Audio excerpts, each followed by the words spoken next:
أعوذ بالله من الشيطان الرجيم. بسم الله الرحمن الرحيم. وإذ بوأنا لإبراهيم مكان البيت ألا تشرك بي شيئا وطهر بيتي للطائفين والقائمين والركع السجود وأذن في الناس بالحج يأتوك رجالا وعلى كل ضامر يأتين من كل فج عميق ليشهدوا منافع لهم ويذكروا اسم الله في أيام معلومات على ما رزقهم من بهيمة الأنعام فكلوا منها وأطعموا البائس الفقير ثم ليقضوا تفتهم وليوفوا نذورهم وليطوفوا بالبيت العتيق ذلك ومن يعظم حرمات الله فهو خير له عند ربه وأحلت لكم الأنعام إلا ما يتلى عليكم فاجتنبوا الرجس من الأوثان واجتنبوا قول الزور حنفاء لله غير مشركين به ومن يشرك بالله فكأنما خر من السماء فتخطفه الطير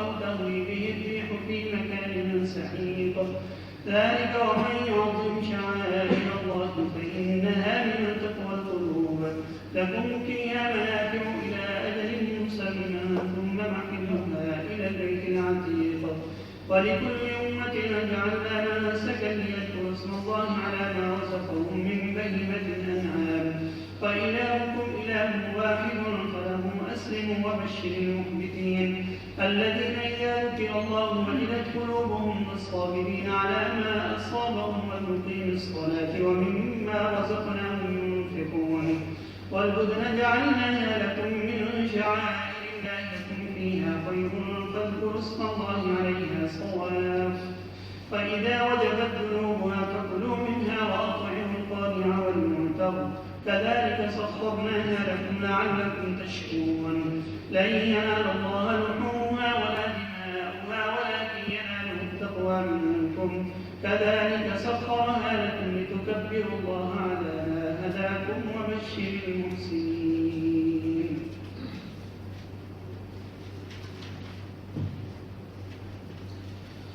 اعوذ باللہ من الشیطان الرجیم. بسم اللہ الرحمن الرحیم.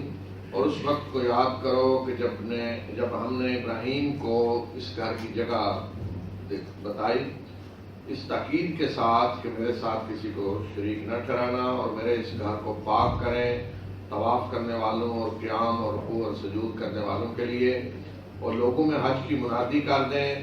وہ آپ کے پاس آئیں گے پیدل بھی اور ایسی اونٹنیوں پہ سوار کہ جو دور دراز کے سفر سے آ کر لاغر ہو چکی ہوں گی تاکہ وہ یہاں آ کر اپنے فائدے کی جگہ دیکھیں اور مخصوص دنوں میں ان جانوروں پہ اللہ کا نام لیں کہ جو اس نے انہیں رزق کے طور پہ دیے ہیں تو کھاؤ ان میں سے اور تنگ دست فقیر کو بھی کھلاؤ اور پھر انہیں چاہیے کہ اپنی میل کچیل دور کریں اور اپنی نظروں کو پورا کریں اور اس قدیم گھر کا اعتراف کریں اس قدیم گھر کا طواف کریں.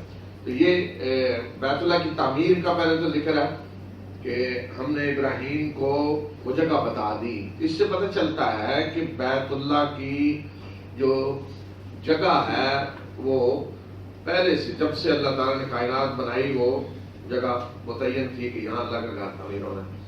اور یہ بھی اب ثابت ہو چکا ہے کہ بیت اللہ پوری مکہ جو ہے پوری کائنات کے وسط میں ہے. اب سوال یہ ہے کہ کیا اس سے پہلے بیت اللہ کی عمارت کوئی تھی جو گری اور دوبارہ تعمیر ہوا؟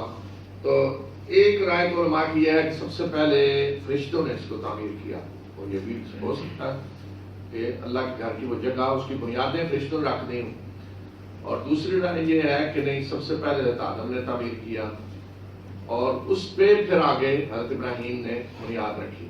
تو حضرت ابراہیم کی تعمیر کا جس طریقے سے قرآن میں ذکر آیا ہے اس سے خود بخود پتہ چلتا ہے کہ وہ بنیادیں پہلے موجود تھیں وہ جگہ متعین تھی.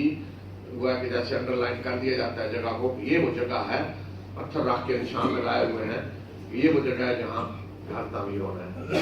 تو اسی کی طرف اشارہ ہے کہ وہ جگہ حضرت ابراہیم کو بتا دی گئی کہ یہ ہے جگہ یہاں اپنے اللہ کے گھر کی عمارت اٹھانی ہے تعمیر کرنی ہے. اور ساتھ تاکید یہ تھی کہ اب اس گھر میں میرے ساتھ کسی کو شریک نہ ٹھہرانا، یہ گھر میری بندگی کے لیے ہے، اور اس کو پاک کریں شرک اور جسمان ظاہری نجاستوں سے پاک کریں، اور جو مانوی نجاستیں ہوتی ہیں، مانوی نجاستیں اخلاقی برائیاں اور شرک، یہ بھی نجاستیں جو نظر نہیں آتی.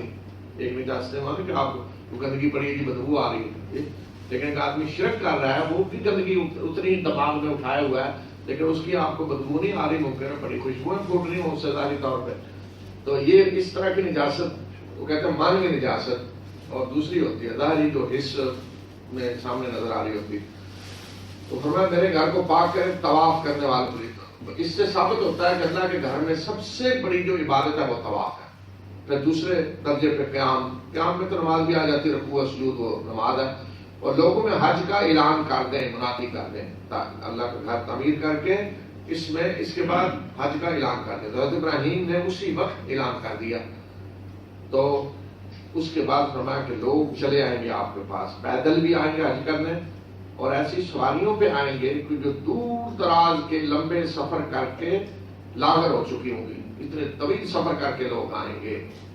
تو جب حضرت ابراہیم نے اللہ کے گھر تعمیر کیا اور اعلان کیا، تو اسی وقت سے حج ہو رہا ہے. جب سے اللہ کا گھر تعمیر ہوا ہے اسی وقت سے حج ہو رہا ہے. اور پہلے حج بالکل صحیح تھا، کوئی شرک نہیں تھا، لوگ توحید پہ تھے. تو بعد میں آہستہ آہستہ وقت گزرنے کے ساتھ ساتھ اور پہلا شخص جو بت لائے، یہاں بت پرستی شروع ہوئی، وہ قبیلہ بنو خزاع کا سردار تھا. تو اس کے بعد بت رکھے گئے اور آہستہ آہستہ شرک شروع ہوا، لیکن پھر بھی حج ہوتا رہا، ساتھ شرک بھی شروع ہو گیا.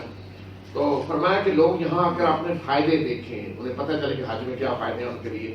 اور دوسرا مقصد کہ یہاں آ کر وہ ان جانوروں پہ جو اللہ نے انہیں رزق کے طور پر دی، ان میں اللہ کا نام لیں، یعنی قربانی کریں.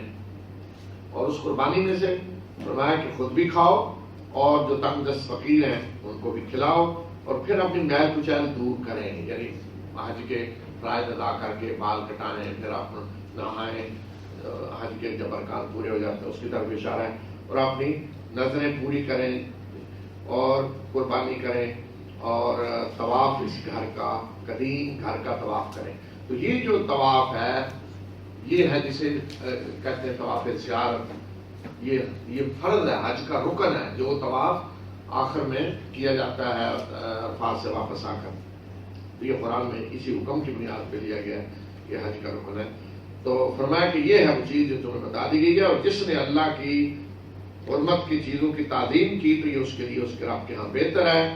اور تمہارے لیے چوپائے حلال کر دیے گئے ہیں سوائے ان کے جن کے بارے میں تمہیں بتا دیا گیا ہے کہ حرام کون کون سے ہیں. پیچھے جو آیتیں گزر چکی ہیں. بتوں کی گندگی سے پرہیز کرو اور جھوٹی بات سے پرہیز کرو.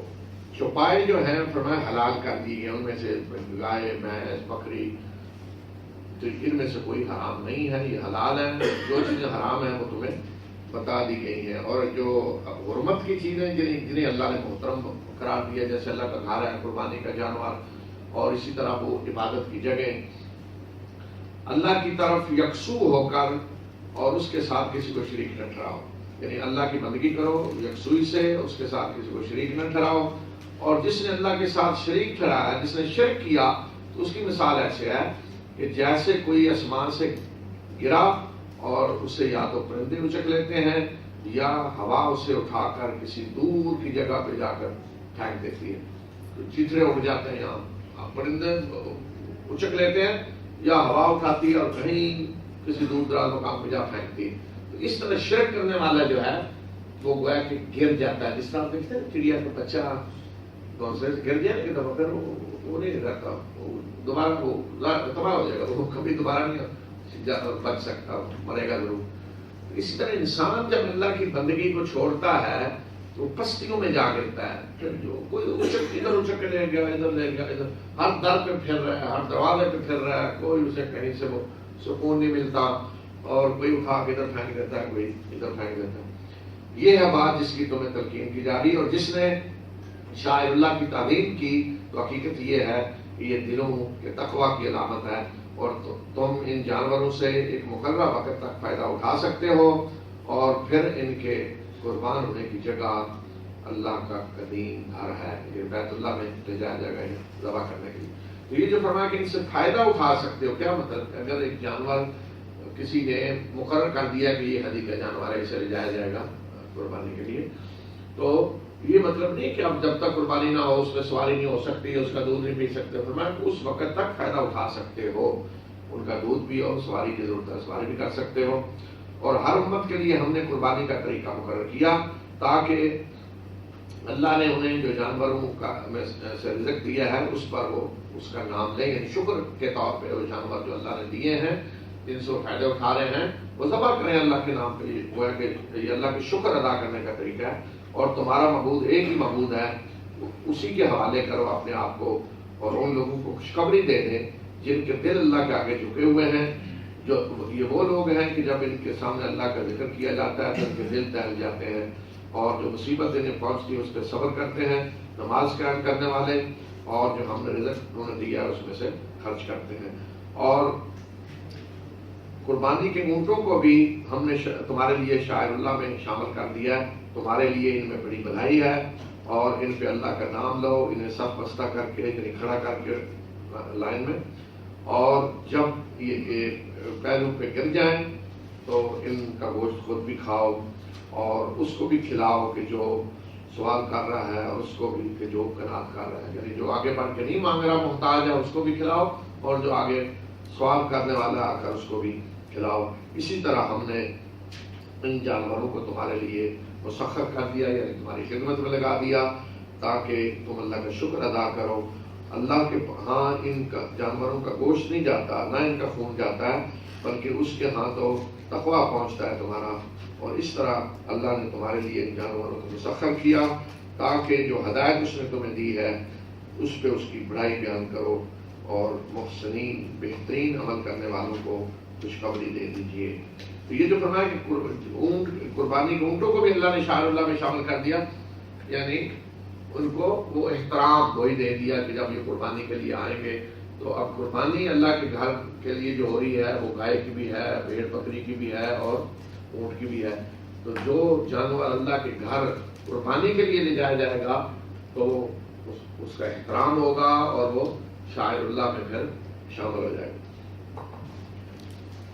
إن الله يدافع عن الذين آمنوا إن الله لا يحب كل خوان كفور أذن للذين يقاتلون بأنهم ظلموا وإن الله على نصرهم لقدير الذين أخرجوا من ديارهم بغير حق إلا أن يقولوا ربنا الله ولولا دفع الله الناس بعضهم ببعض لهدمت صوامع وبيع وصلوات ومساجد يذكر فيها اسم الله كثيرا ولا ينصرن الله من ينصره إن الله لقوي عزيز الذين إن مكناهم في الأرض أقاموا الصلاة وآتوا الزكاة وأمروا بالمعروف ونهوا عن المنكر ولله عاقبة الأمور وإن يكذبوك فقد كذبت قبلهم قوم نوح وعاد وثمود وقوم إبراهيم وقوم لوط وأصحاب مدين وكذب موسى فأمليت للكافرين ثم أخذتهم فكيف كان نكير فكأي من قرية أهلكناها وهي ظالمة فهي خاوية على عروشها وبئر معطلة وقصر مشيد أفلم يسيروا في الأرض فتكون لهم قلوب يعقلون بها أو آذان يسمعون بها فإنها لا تعمى الأبصار ولكن تعمى القلوب التي في الصدور ويستعجلونك بالعذاب ولن يخلف الله وعده وإن يوما عند ربك كألف سنة مما تعدون وكأي من قرية أمليت لها وهي ظالمة ثم أخذتها وإلي المصير قل يا أيها الناس إنما أنا لكم نذير مبين فالذين آمنوا وعملوا الصالحات لهم مغفرة ورزق كريم والذين سعوا في آياتنا معاجزين أولئك أصحاب الجحيم وما أرسلنا من قبلك من رسول ولا نبي إلا إذا تمنى ألقى الشيطان في أمنيته فينسخ الله ما يلقي الشيطان ثم يحكم الله آياته والله عليم حكيم ليجعل ما يلقي الشيطان فتنة للذين في قلوبهم مرض والقاسية قلوبهم وإن الظالمين لفي شقاق بعيد وليعلم الذين أوتوا العلم أنه الحق من ربك فيؤمنوا به فتخبت له قلوبهم وإن الله لهادي الذين آمنوا إلى صراط مستقيم ولا يزال الذين كفروا في مرية منه حتى تأتيهم الساعة بغتة أو يأتيهم عذاب يوم عظيم الملك يومئذ لله يحكم بينهم فالذين آمنوا وعملوا الصالحات في جنات النعيم والذين كفروا وكذبوا بآياتنا فأولئك لهم عذاب مهين والذين هاجروا في سبيل الله ثم قتلوا أو ماتوا ليرزقنهم الله رزقا حسنا وإن الله لهو خير الرازقين ليدخلنهم مدخلا يرضونه وإن الله لعليم حليم ذلك ومن عاقب بمثل ما عوقب به ثم بغي عليه لينصرنه الله إن الله لعفو غفور ذلك بأن الله يولج الليل في النهار ويولج النهار في الليل وأن الله سميع بصير ذلك بأن الله هو الحق وأن ما يدعون من دونه هو الباطل وأن الله هو العلي الكبير.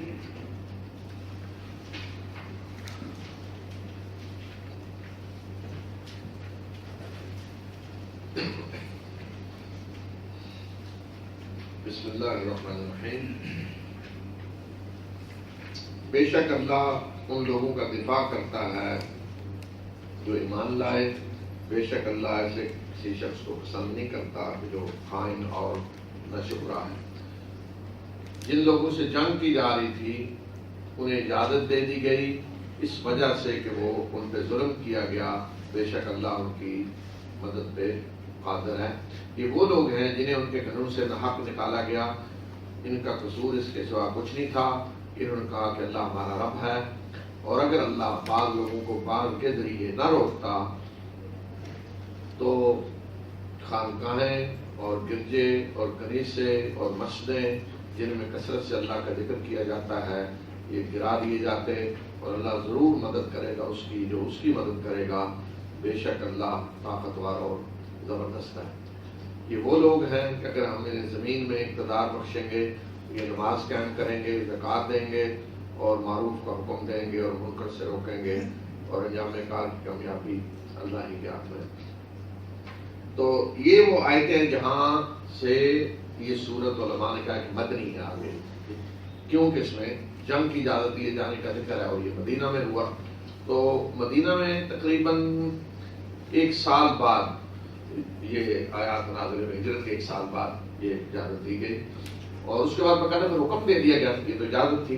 تو اجازت کا مطلب یہی ہوتا ہے کہ اب آپ لڑ سکتے ہیں. پھر آگے تو ضرورت کے مطابق دیکھا جاتا ہے نا کہ آپ نے دفاع کرنا ہے یا حملہ کرنا ہے. دونوں شکلیں ہو سکتی ہیں. اس لیے کہ جب جنگ کی اجازت دے دی گئی تو آگے دونوں کام ہو سکتے ہیں.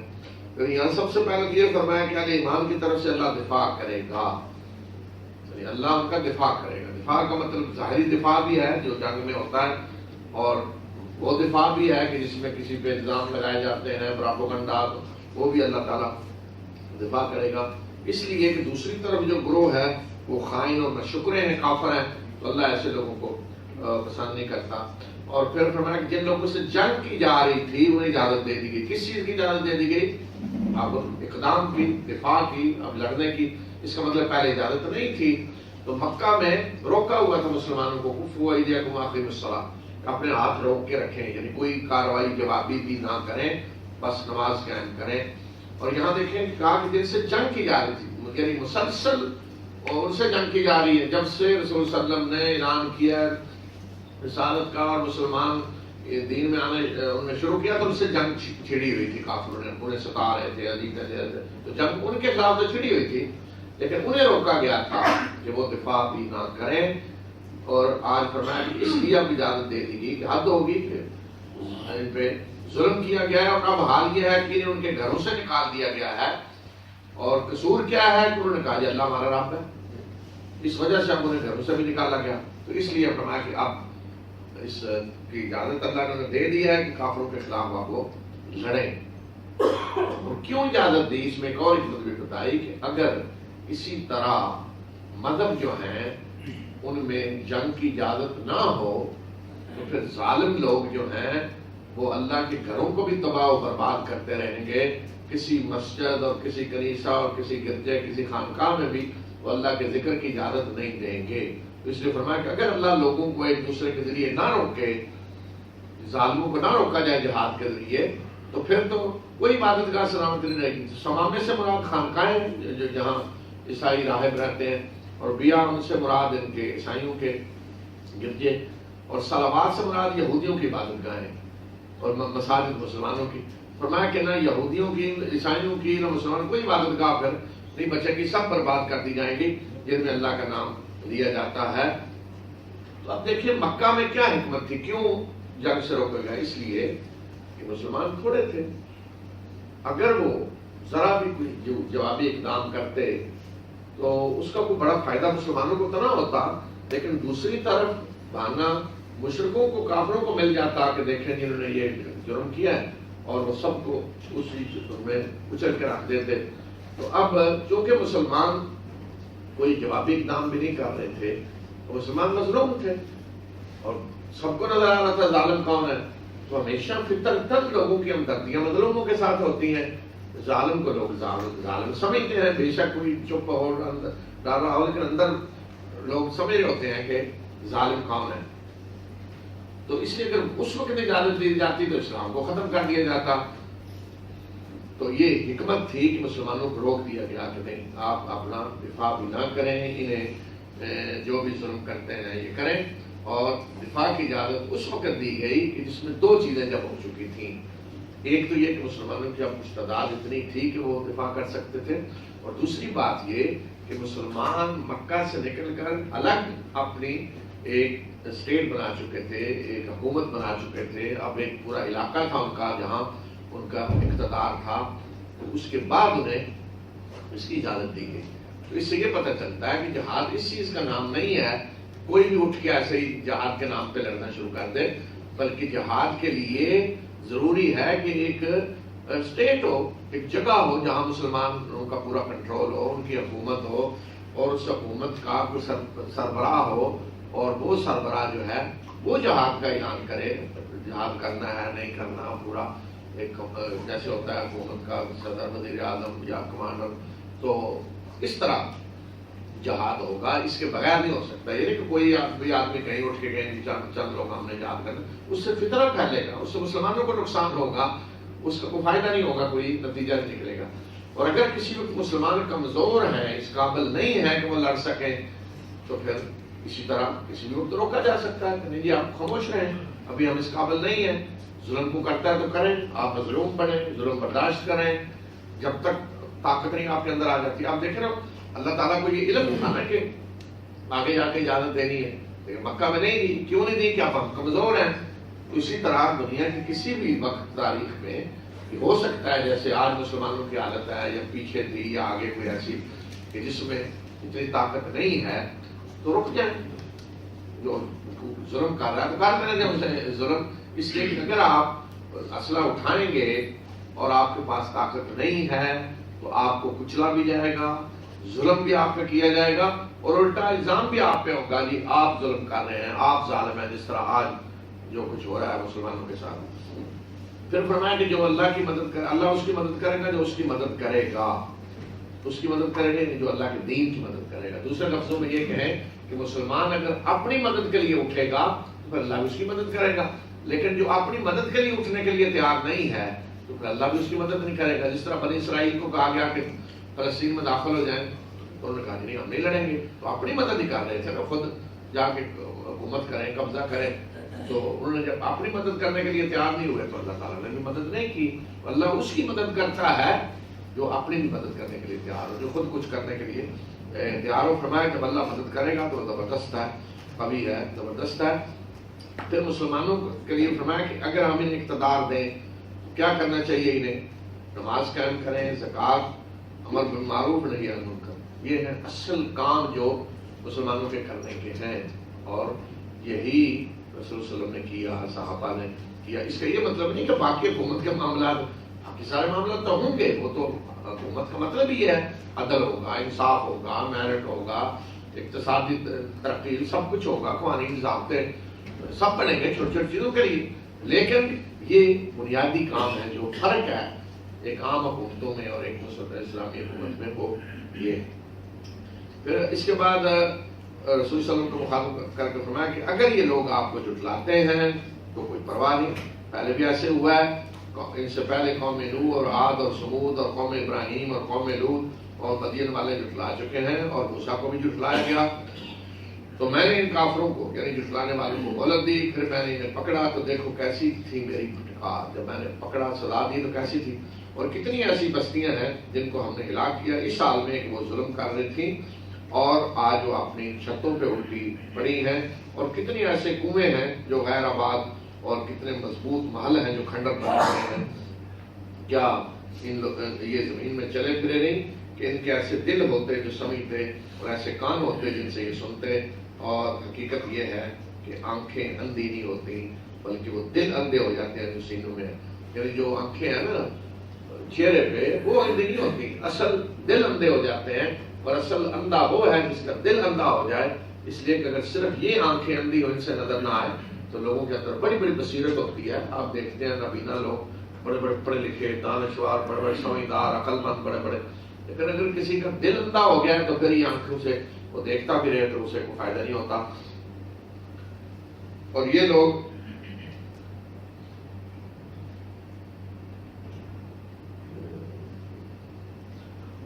لوگ آپ عذاب کے لیے جلدی مچائے ہوئے ہیں، اور اللہ اپنے وعدے کی خلاف ورزی نہیں کرے گا۔ وہ بے شک تیرے رب کے ہاں کا ایک دن تمہاری گنتی کے 1000 سال کے برابر ہے۔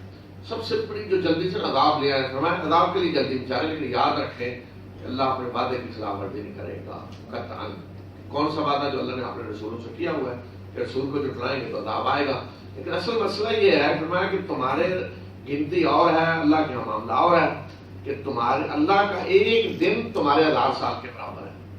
تو گویا کہ تمہارا اگر 1000 سال گزر جائے تو اللہ کا تو ابھی ایک دن بھی نہیں گزرا، تو اب حساب لگائیں حضرت نوح کے 950 سال لمبی سی مدت، لمبی زیادہ زیادہ یہی ہے جو اللہ تعالیٰ کی قوم کو مہلت دی، تو 950 سال بھی اللہ کے آگے ایک دن نہیں ہوا تھا۔ تو باقی مکہ میں تو 13 سال مہلت دی گئی، تو 1000 میں سے 13 کی نسبت نکالے تو کتنا ہوا؟ وہ تو چند گھنٹے بنتے ہیں اللہ کے یہاں گزرے، جن کو بڑی کوئی سمجھ رہا ہے اتنی مہلت، اتنی سب قوموں کا یہی ہے معاملہ۔ اللہ تعالیٰ 100 200 سال 300 کسی قوم کو مہلت دے دیتا ہے دنیا میں، تو اللہ کے ہاں تو ایسے جیسے آدھا دن کو 1 پیر 2 پیر گزرے ہیں، تو لوگ اس کو بڑا لمبا سمجھتے ہیں۔ تو اس لیے فرمایا کہ اصل مسئلہ یہ ہے کہ اللہ کے ہاں یہ تمہاری گھڑی نہیں لگی ہوئی، اللہ کی گھڑیاں الگ ہیں جو تمہیں سمجھ نہیں آتی۔ اور کتنی ایسی بستیاں ہیں جن کو میں نے مہلت دی اور وہ ظالم تھیں، ظلم کے باوجود اللہ تعالیٰ فرمانے میں نے پہلے مہلت دی، پھر میں نے انہیں پکڑا اور میری طرف پلٹ کرانا ہے سب نے، کہہ دیجیے کہ لوگوں میں تمہارے لیے واضح طور پہ خبردار کرنے والا ہوں۔ نبی صلی اللہ علیہ وسلم کو کہا جا رہا ہے کہ اعلان کر دیں، اور وہ لوگ جو ایمان لائے اور جنہوں نے نیک اعمال کیے ان کے لیے مغفرت اور باعزت رزق ہے، مغفرت اللہ کی طرف سے اور وہ رزق جس میں عزت بھی ہوگی۔ اس لیے آپ دیکھیں جگہ جگہ جب بھی اہل جنت کا ذکر آ رہا ہے تو انہیں کہا جا رہا ہے یہ تمہارے اپنے عمل کی بنیاد پہ ہے، تم عمل کر کے آئے اور یہ ملا ہے۔ اللہ کے عمل کی بنیاد پہ کیا ملنا ہے کسی کو؟ اصل تو اللہ کا فضل ہے، لیکن پھر بھی انہیں عزت دی جا رہی ہے۔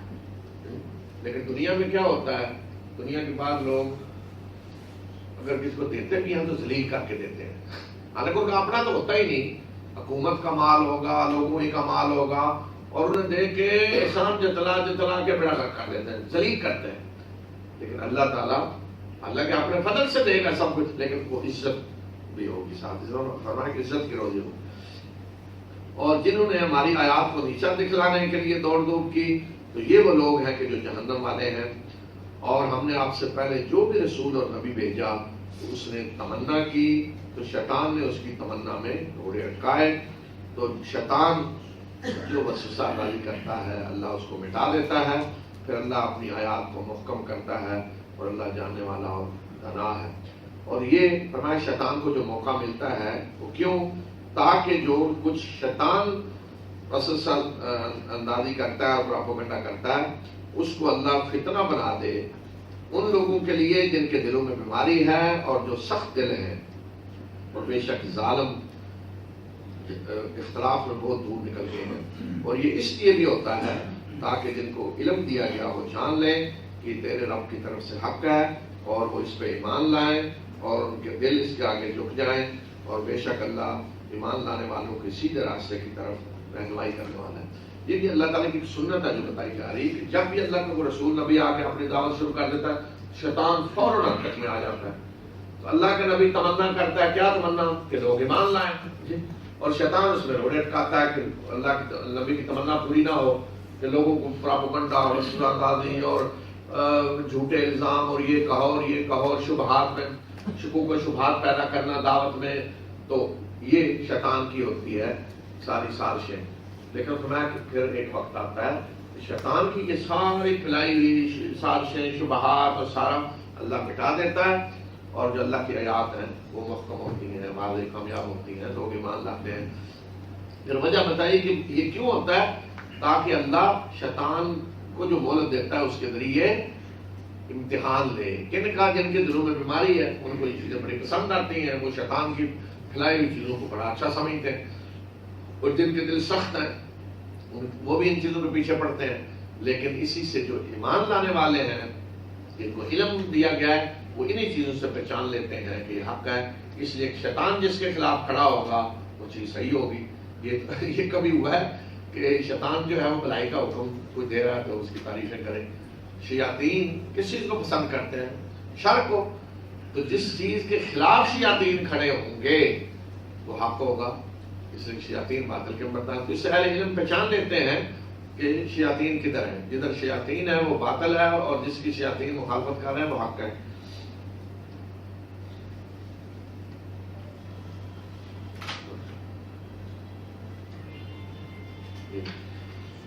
اور جن لوگوں نے کفر کیا وہ اس چیز کی طرف سے شک میں پڑے رہیں گے یہاں تک کہ ان کے پاس اچانک قیامت کی گھڑی آ جائے یا ایک 5 دن کا عذاب آ جائے. یعنی ایسا دن کہ جو جس سے کوئی خیر نہیں جس کے اندر ہوگی. منحوس دن ہوگا. اس روز بادشاہی اللہ کی ہوگی. وہ ان لوگوں کے درمیان فیصلہ کرے گا اور وہ لوگ جو ایمان لائے اور جنہوں نے نیک اعمال کیے وہ نعمتوں بھری جنتوں میں ہوں گے اور جنہوں نے کفر کیا اور ہماری آیات کو جھٹلایا تو یہ وہ لوگ ہیں کہ جن کے لیے رسوا کن عذاب ہے. اور وہ لوگ جنہوں نے اللہ کے راستے میں ہجرت کی پھر وہ قتل کیے گئے یا انہیں موت آئی تو اللہ انہیں بہترین رزق دے گا. بے شک وہ بہترین رزق دینے والا ہے. وہ ضرور انہیں ایسی جگہ پہ داخل کرے گا جو انہیں پسند ہوگی. یعنی ان کی پسندیدہ جگہ جس کو پسند کریں گے وہ کیا ہے جنت. انہیں ایسی جگہ داخل کرے گا جس کو پسند کریں گے. اور بے شک اللہ جاننے والا ہے اور بردبار ہے. یہ اس لیے کہ جس نے بدلہ لیا اسی طرح جس طرح اس کے ساتھ زیادتی کی گئی اور پھر مزید اس پہ سرکشی کی گئی تو اللہ ضرور اس کی مدد کرے گا. بے شک اللہ درگزر کرنے والا اور بخشنے والا ہے. اور یہ اس لیے ہوگا کہ اللہ ہی ہے جو رات کو دن میں داخل کرتا ہے اور دن کو رات میں. اور بے شک اللہ سننے والا اور دیکھنے والا ہے. اور یہ اس لیے کہ اللہ ہی حق ہے اور جنہیں یہ اللہ کے سوا پکارتے ہیں وہ باطل ہیں. اور بے شک اللہ ہی ہے جو بہت بڑا اور بلند ہے. ألم تر أن الله أنزل من السماء ماء فتصبح الأرض مصفرة إن الله لطيف خبير له ما في السماوات وما في الأرض وإن الله لهو الغني الحميد. ألم تر أن الله سخر لكم ما في الأرض والفلك تجري في البحر بأمره ويمسك السماء أن تقع على الأرض إلا بإذنه إن الله بالناس لرؤوف رحيم. وهو الذي يحييكم ثم يميتكم ثم يحييكم إن الإنسان لكفور.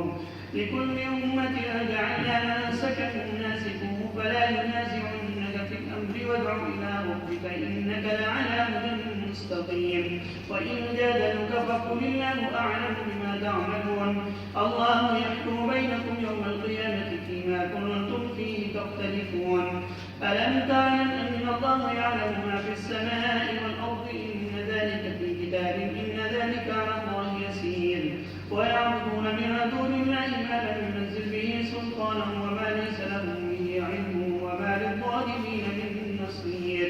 وإذا تتلى عليهم آياتنا بينات تعرف في وجوه الذين كفروا المنكر والأرض يكادون يسطون بالذين يتلون عليهم آياتنا قل أفأنبئكم بشر من ذلكم النار وعدها الله الذين كفروا وبئس المصير يا أيها الناس ضرب مثل فاستمعوا له إن الذين تدعون من دون الله لن يخلقوا ذبابا ولو اجتمعوا له وإن يسلبهم الذباب شيئا لا يستنقذوه منه ضعف الطالب والمطلوب ما قدر الله حق قدره إن الله لقوي عزيز الله يصطفي من الملائكة رسلا ومن الناس إن الله سميع بصير يعلم ما بين أيديهم وما خلفهم وإلى الله ترجع الأمور يا أيها الذين آمنوا اركعوا واسجدوا واعبدوا ربكم وافعلوا الخير لعلكم تفلحون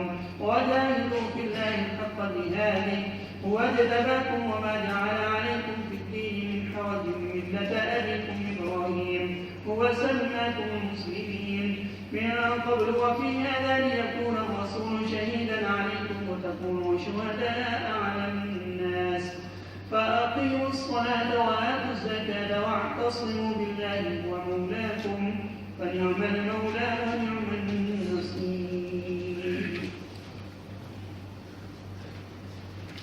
بسم اللہ الرحمن الرحیم. کیا تم نے دیکھا نہیں کہ اللہ نے آسمان سے پانی نازل کیا تو زمین سرسبز ہو گئی؟ بے شک اللہ بڑا ہی باریک بین اور خبر رکھنے والا ہے. یعنی پانی بارش برستی ہے تو زمین سرسبز شدہ ہو جاتی ہے. اسی کا ہے جو کچھ آسمانوں میں ہے جو زمین میں ہے اور بے شک وہ بے نیاز ہے اور خود بخود اس کی تعریفیں ہو رہی ہیں. کیا تم نے دیکھا نہیں کہ اللہ نے تمہارے لیے وہ سب کچھ مسخر کر دیا جو زمین میں ہے اور کشتی کو بھی کہ جو سمندر میں اسی کے حکم سے چلتی ہے اور وہ آسمان کو تھامے ہوئے ہے کہ وہ تم پہ گر نہ پڑے اس کی اجازت کے بغیر. بے شک اللہ لوگوں پہ بڑا ہی مشفق اور مہربان ہے. آسمان کو تھامے ہوئے یعنی کوئی اوپر سے کوئی چیز نہیں آ رہی کائنات میں، کوئی سیارے ستارے مختلف اپنے اپنے مدار میں چل رہے ہیں تو تمہاری طرف کو آ جائیں ٹکرائیں. اللہ تعالیٰ تمہاری ادھر سے بھی حفاظت کر رہا ہے. کوئی چیز تم پہ آ کے نہیں گر سکتی. جو کچھ ہوگا اس کے اذن سے ہوگا. اور وہی ہے جس نے تمہیں زندگی دی پھر وہ تمہیں موت دے گا پھر وہ تمہیں زندہ کرے گا. بے شک انسان بڑا ناشکرا ہے. ہر امت کے لیے ہم نے قربانی کا ایک طریقہ رکھا ہے، وہ اسی پہ چلیں گے. تو لہٰذا یہ لوگ آپ سے اس معاملے میں جھگڑا نہ کریں، آپ اپنے رب کی طرف بلائیں. بے شک آپ سیدھے راستے پہ ہیں. اور اگر یہ آپ سے بحث کریں تو کہہ دیجئے کہ جو کچھ تم کر رہے ہو اللہ خوب جانتا ہے. اللہ تمہارے درمیان قیامت کے دن فیصلہ کرے گا ان باتوں میں جن میں تم اختلاف کرتے ہو. یہ یہودیوں کے بارے میں کہا کہ وہ بہت ساری چیزوں میں آ کے کہتے ہیں کہ ہمارے یہاں تو یہ تھا، ہمارے یہاں تو نماز کا طریقہ یہ تھا، قربانی کا یہ تھا فلاں.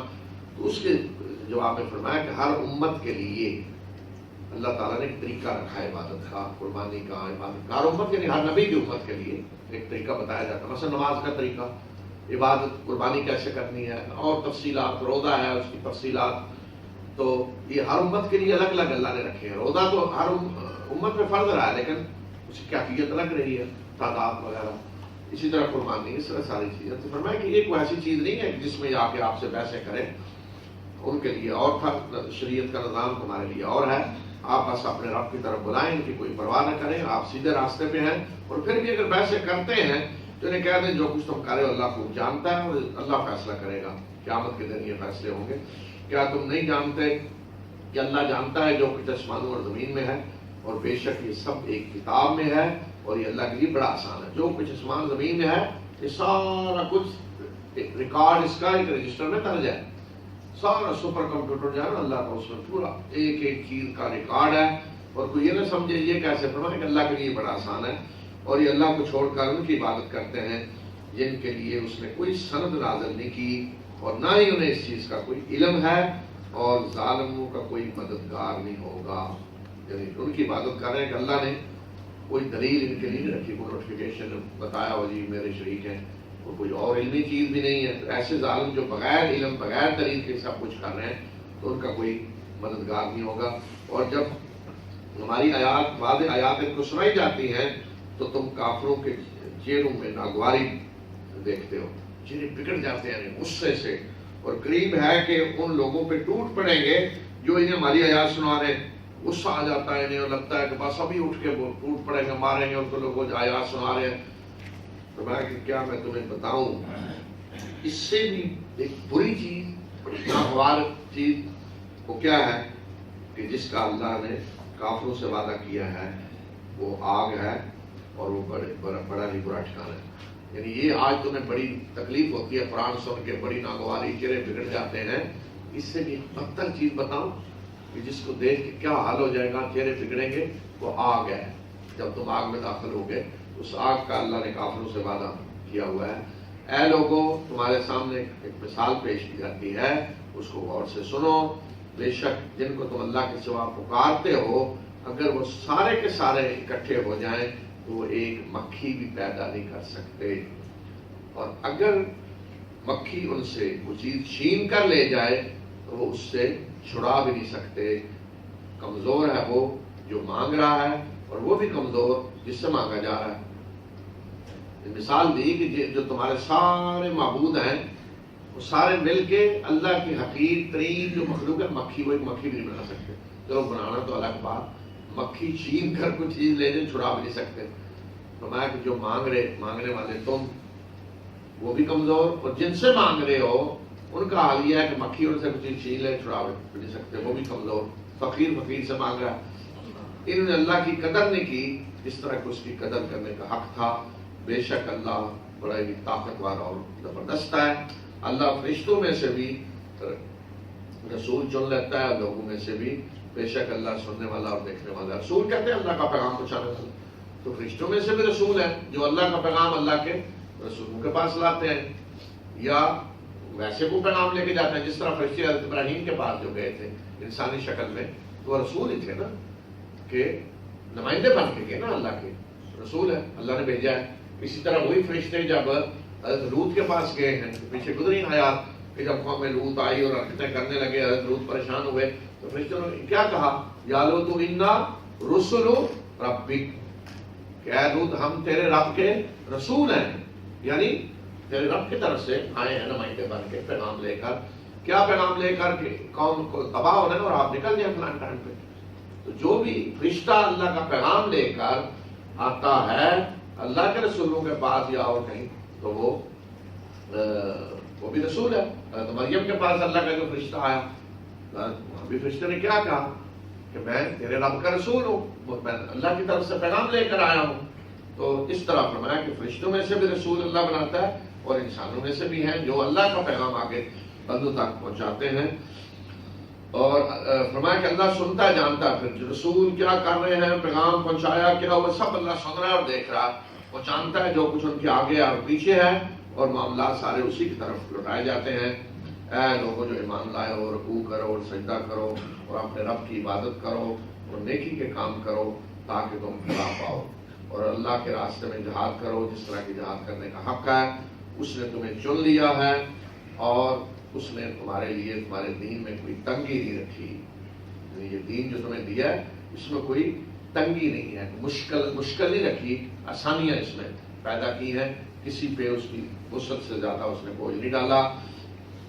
اس نے تمہارے لیے تمہارے باپ ابراہیم کی ملت کو پسند کیا، اور اس نے تمہارا نام اس قرآن میں بھی مسلمان رکھا اور اس سے پہلے بھی، تاکہ رسول تم پہ گواہ ہوں اور تم لوگوں پہ گواہ بنو، اور نماز قائم کرو اور زکوٰۃ دو اور اللہ سے وابستہ ہو جاؤ.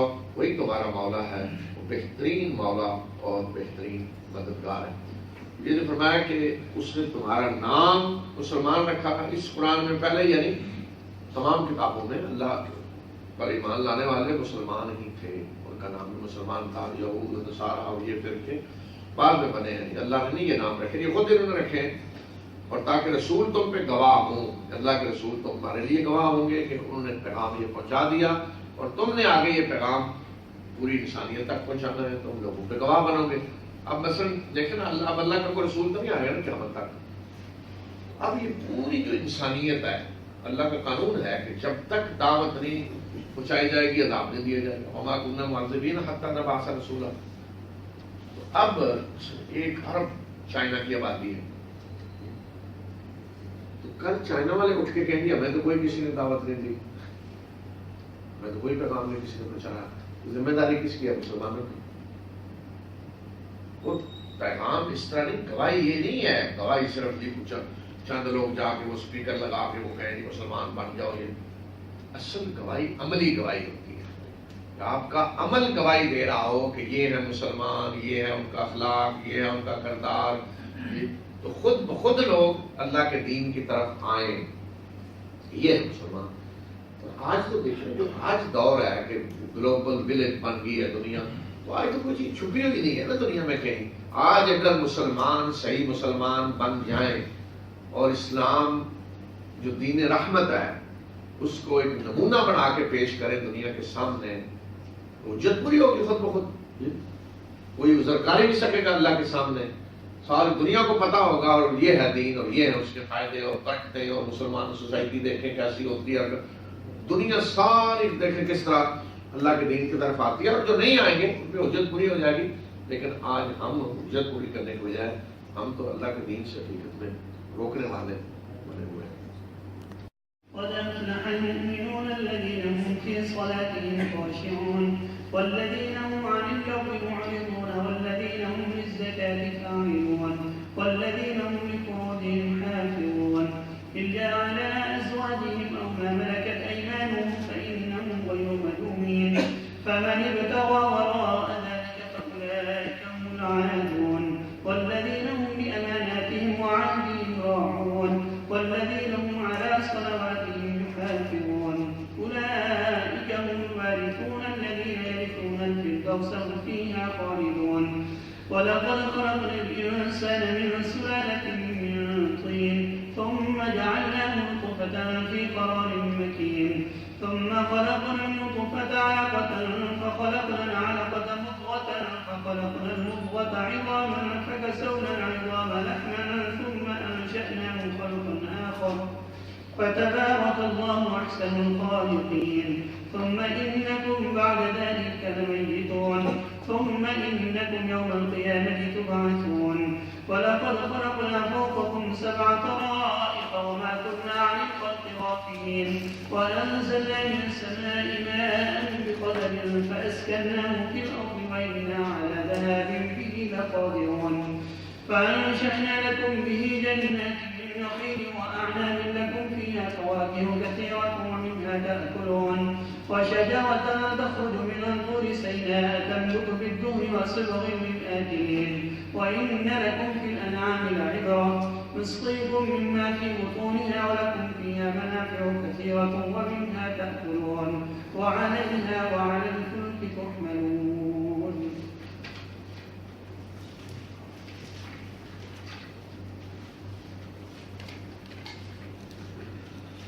بسم اللہ الرحمن الرحیم. یہ سورہ مومنون ہے، یہ بھی مکی صورت ہے اور اس میں نام جو ہے وہ علامت کے طور پہ پہلی آیت میں جو مومنون کا لفظ آیا ہے وہ اس کا نام ہے، وہ ایک نشانی کے طور پہ جس مومنون کا ذکر ہے. یا مومنون کی صفات بھی ہیں، لیکن اصل چونکہ سورت مکی ہے تو مرکزی موضوع وہی توحید بھی ہے، رسالت بھی، آخرت بھی.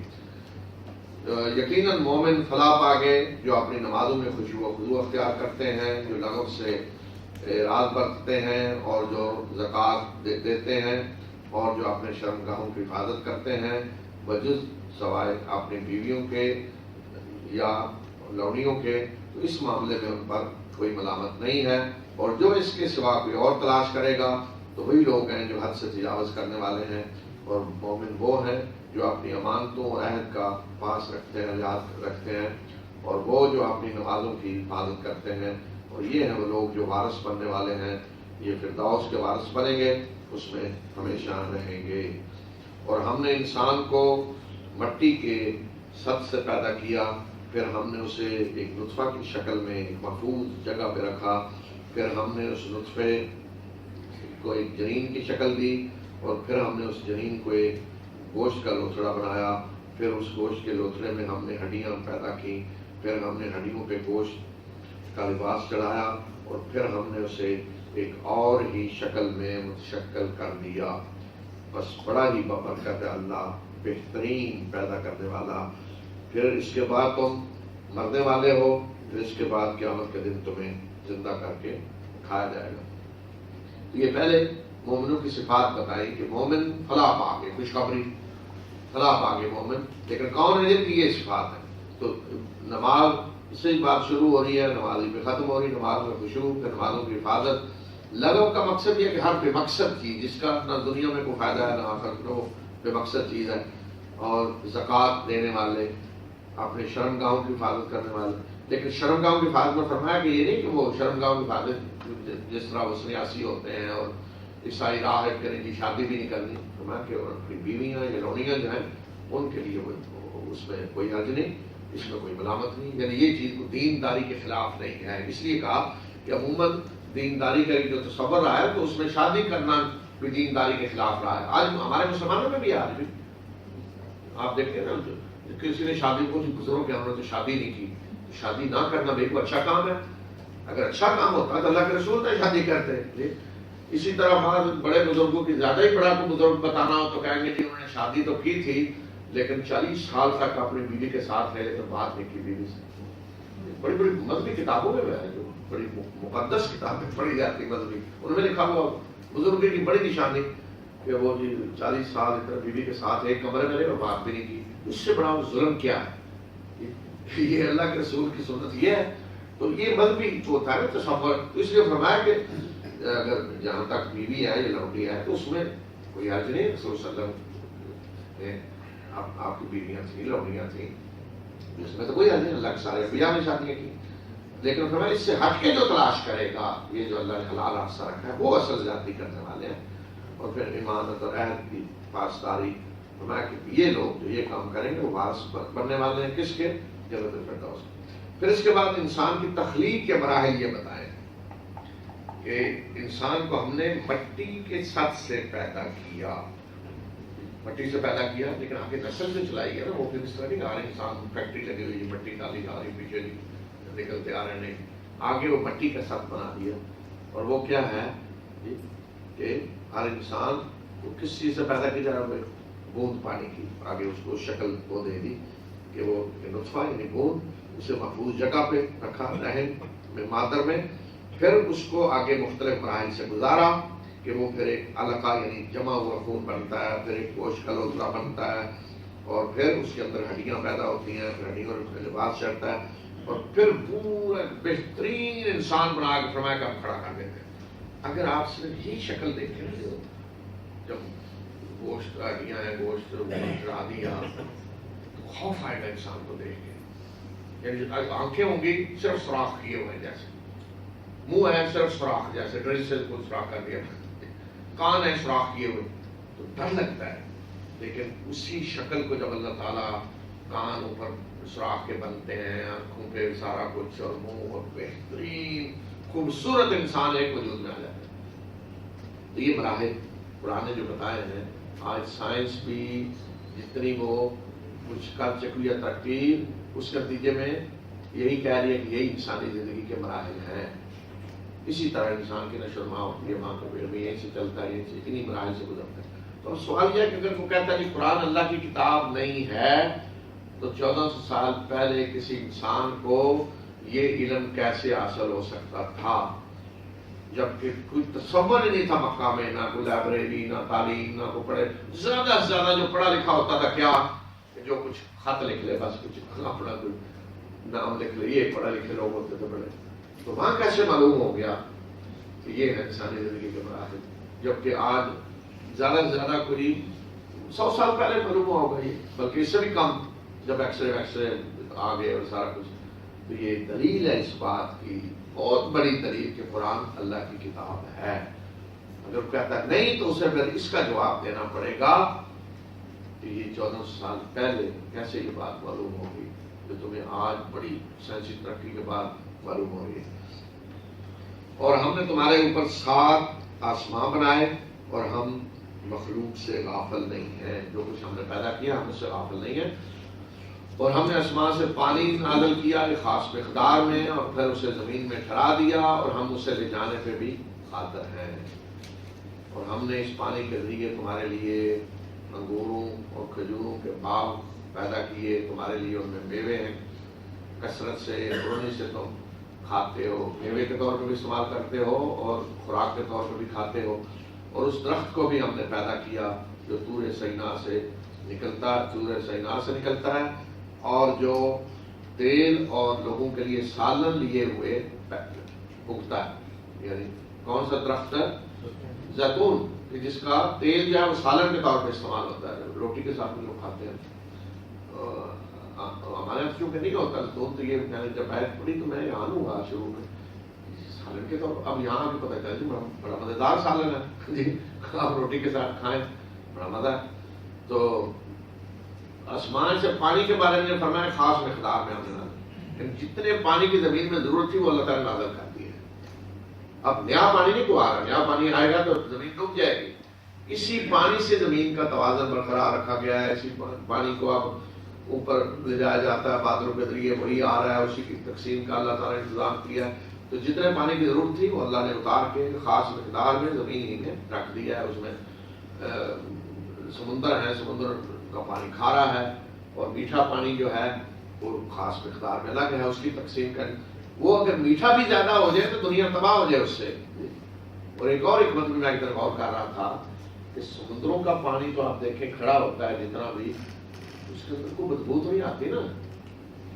بارش کا پانی کہیں کھڑا ہو جائے تو بیماریاں پھیلنے لگتی ہیں، تو اس لیے اللہ تعالیٰ نے میٹھا پانی جو ہے وہ کم مقدار میں رکھا ہے، تاکہ ساتھ ساتھ سمندر کا پانی جو ہے اس کو میٹھا بنا کے لے جا کے بارش کے لیے بھیجا جائے، ورنہ جو گلیشیئر اتنے بڑے بڑے میٹھے کے ہیں، اگر یہ تیزی سے پگھل کے آنے لگے تو سیلاب کے ذریعے برباد کر دیں گے ہر چیز کو، اور اگر ان کا پانی آ کے کھڑا ہو جائے تو بیماریوں سے لوگ مر جائیں گے۔ اس لیے میں اس پہ ایک دن پہلے میرے ذہن میں خیال ہے، جب میں نے پڑھا کہ پانی میٹھے کی مقدار تھوڑی ہے، 3% ایسا بھی تقریباً، یعنی باقی جو ہے 97% پانی نمکین ہے۔ تو میں سوچنے لگا کہ اللہ تعالیٰ نے میٹھا پانی کم کیوں رکھا ہے؟ تو پھر میں نے جب غور کیا تو اس پہنچا کہ فتبارک اللہ وحسن، اللہ تعالیٰ کی حکمتیں اتنی سامنے آئیں کہ اگر میٹھے پانی کی مقدار زیادہ ہوتی اس سے تو انسان زندہ نہیں رہ سکتے تھے دنیا میں۔ تو ہر چیز اللہ تعالیٰ کی جو ہے کتنی مقدار، کتنی کیا ہو، اس میں ایسی حکمتیں ہیں کہ آدمی پکار اٹھتا ہے کہ یہ رب العالمین کی کتاب ہے جس میں یہ ساری چیزیں بتائی جاتی ہیں۔ اور تمہارے لیے چوپایوں میں بھی بڑی عبرت ہے کہ ان کے پیٹوں میں جو کچھ ہے اس کے اندر سے ہم تمہیں سازگار دودھ پلاتے ہیں، اور ان کے تمہارے لیے ان میں اور بھی بہت سارے فائدے ہیں، اور انہی کا تم گوشت بھی کھاتے ہو، ان کے اندر سے ہم دودھ بھی پلا رہے ہیں، دیگر فائدے بھی، اور گوشت بھی کھا رہے ہو، اور انہی پہ اور کشتیوں پہ تمہیں سوار بھی کیا جاتا ہے، سواریاں بھی ہیں تمہاری۔ یہ نشانیاں اللہ تعالیٰ کی بار بار جو بتائی جا رہی ہے، یہ بتانے کے لیے کہ جس ہستی نے ایک ایک چیز یہ تمہیں دی ہے، بتاؤ عبادت اس کی ہونی چاہیے یا ان کی جو خود مخلوق ہیں جنہوں نے کچھ بھی نہیں کیا۔ لیکن آج ہماری گورنمنٹ، کوئی بھی حکومت چند سڑکیں بنا کے کچھ وہ لوگوں کا پیسہ ہوتا ہے نا، وہ سڑک بنا دی، آدھے کھائے آدھے لگا دیے، کچھ ادھر کر کے چند بنا، وہ جی ہمیں ووٹ دیں، کیوں کہ ہم نے یہ کیا آپ کے لیے، یہ کیا یہ کیا یہ کیا، اور دوسری بات انہوں نے کچھ بھی نہیں کیا، انہوں نے کیا کیا جی وہ ہم حقدار ہیں۔ تو اس بنیاد پر کہ ہمیں ووٹ دیں، ہم آپ کے لیے پھر قانون سازی کریں گے، آپ کی حکومت کریں گے جو چاہیں آپ کو، تو بھئی جس اللہ نے سب کچھ دیا ہے تمہیں، اسے حق نہیں ہے کہ وہ کہ آؤ میری بندگی کرو، اور تم اس کی بندگی چھوڑ کے ان کی بندگی جا کے کرو گے، ووٹ ان کو دو گے جنہوں نے کچھ بھی نہیں پیدا کیا، تمہارے لیے کچھ بھی نہیں کیا، پھر اللہ سزا نہیں دے گا۔ لیکن وہ سزا یہاں نہیں، وہ آخرت میں دے گا، یہاں تو اس نے ڈیل دی ہوئی ہے۔ وَلَقَدْ أَرْسَلْنَا نُوحًا إِلَىٰ قَوْمِهِ فَقَالَ يَا قَوْمِ اعْبُدُوا اللَّهَ مَا لَكُم مِّنْ إِلَٰهٍ غَيْرُهُ أَفَلَا تَتَّقُونَ فَقَالَ الْمَلَأُ الَّذِينَ كَفَرُوا مِنْ قَوْمِهِ مَا هَٰذَا إِلَّا بَشَرٌ مِّثْلُكُمْ يُرِيدُ أَن يَتَفَضَّلَ عَلَيْكُمْ وَلَوْ شَاءَ اللَّهُ لَأَنزَلَ مَلَائِكَةً مَّا سَمِعْنَا بِهَٰذَا فِي آبَائِنَا الْأَوَّلِينَ إِنْ هُوَ إِلَّا رَجُلٌ بِهِ جِنَّةٌ فَتَرَبَّصُوا بِهِ حَتَّىٰ حِينٍ قَالَ رَبِّ انصُرْنِي بِمَا كَذَّبُونِ فَأَوْحَيْنَا إِلَيْهِ أَنِ اصْنَعِ الْفُلْكَ بِأَعْيُنِنَا وَوَحْيِنَا فَإِذَا جَاءَ أَمْرُنَا وَفَارَتِ النُّورُ فاسلك فيها من كل زوجين اثنين وأهلك إلا من سبق عليه القول منهم ولا تخاطبني في الذين ظلموا إنهم مغرقون. فإذا استويت أنت ومن معك على الفلك فقل الحمد لله الذي نجانا من القوم الظالمين وقل رب أنزلني منزلا مباركا وأنت خير المنزلين إن في ذلك لآيات وإن كنا لمنذرين. ثم أنشأنا من بعدهم قرنا آخرين فأرسلنا فيهم رسولا منهم أن يعبدوا الله ما لكم من إله غيره أفلا تتقون. وقال الملأ من قومه الذين كفروا وكذبوا بلقاء الآخرة وأترفناهم في الحياة الدنيا ما هذا إلا بشر مثلكم يأكل مما تأكلون منه ويشرب مما تشربون ولئن أطعتم بشرا مثلكم إنكم إذا لخاسرون. أيعدكم أنكم إذا متم وكنتم ترابا وعظاما أنكم مخرجون. هيهات هيهات لما توعدون إن هي إلا حياتنا الدنيا نموت ونحيا وما نحن بمبعوثين إن هو إلا رجل افترى على الله كذبا وما نحن له بمؤمنين. قال رب انصرني بما كذبون قال عما قليل ليصبحن نادمين. فأخذتهم الصيحة بالحق فجعلناهم غثاء فبعدا للقوم الظالمين. ثم أنشأنا من بعدهم قرونا آخرين ما تسبق من أمة أجلها وما يستأخرون. ثم أرسلنا رسلنا تترى كلما جاء أمة رسولها كذبوه فأتبعنا بعضهم بعضا وجعلناهم أحاديث فبعدا لقوم لا يؤمنون. ثم أرسلنا موسى وأخاه هارون بآياتنا وسلطان مبين إلى فرعون وملئه فاستكبروا وكانوا قوما عالين فقالوا نؤمن لبشرين مثلنا وقومهما لنا عابدون فكذبوهما فكانوا من المهلكين. ولقد آتينا موسى الكتاب لعلهم يهتدون وجعلنا ابن مريم وأمه آية وآويناهما إلى ربوة ذات قرار ومعين. يا أيها الرسل كلوا من الطيبات واعملوا صالحا إني بما تعملون عليم. وإن هذه أمتكم أمة واحدة وأنا ربكم فاتقون. فتقطعوا أمرهم بينهم زبرا كل حزب بما لديهم فرحون.